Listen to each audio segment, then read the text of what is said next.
आणि आता पुणे जिल्ह्यातल्या टॉपनेट बातम्या। पुण्यात पिकअप ट्रकची 4 ते 5 वाहनांना धडक, चालक दारूच्या नशेत असल्याची माहिती। अपघात 2 जण जखमी झालेत तर चालक पोलिसांच्या ताब्यात आहे। माजी नगरसेवक वनराज आंदेरकर यांच्या हत्या प्रकरणात हत्यारे पुरवणाऱ्या संगम वाघमारेला अटक। हत्या प्रकरणामध्ये महत्त्वाची भूमिका बजावली आणि आरोपींना हत्यारे पुरवल्या प्रकरणी आरोपीला 11 सप्टेंबरपर्यंत पोलीस कोठडी। विसर्जनाच्या दिवशी पुणे मेट्रोची सेवा 24 तास सुरू राहणार। सोयीनुसार मेट्रो फेऱ्यांमध्ये वाढ करण्यात येणार। गणेशोत्सवाच्या काळात पुण्यातील खडक, विश्रामबाग आणि फरासखाना भागात मद्यविक्री बंद। मद्यविक्री बंदीची कडक अंमलबजावणी करण्याचे जिल्हाधिकाऱ्यांचे आदेश।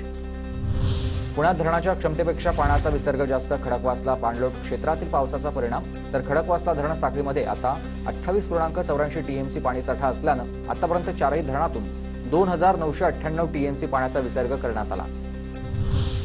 जेजुरीसाठी वीर धरणातून पाणी आणण्यासाठी 78 कोटी रुपयांची मंजुरी। माजी राज्यमंत्री विजय शिवतारे यांची माहिती। तर जेजुरीत गेल्या 5 वर्षांपासून गंभीर पाणी टंचाई।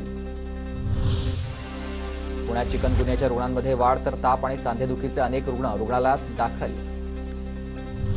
पुणे शहरात पालेभाज्यांचे दर वाढलेले आहेत। कांदा, लसूण, गाजर आणि मटार महाग। मार्केट यार्डात फळभाज्यांची आवक वाढली, पालेभाज्यांची देखील आवक वाढलेली आहे।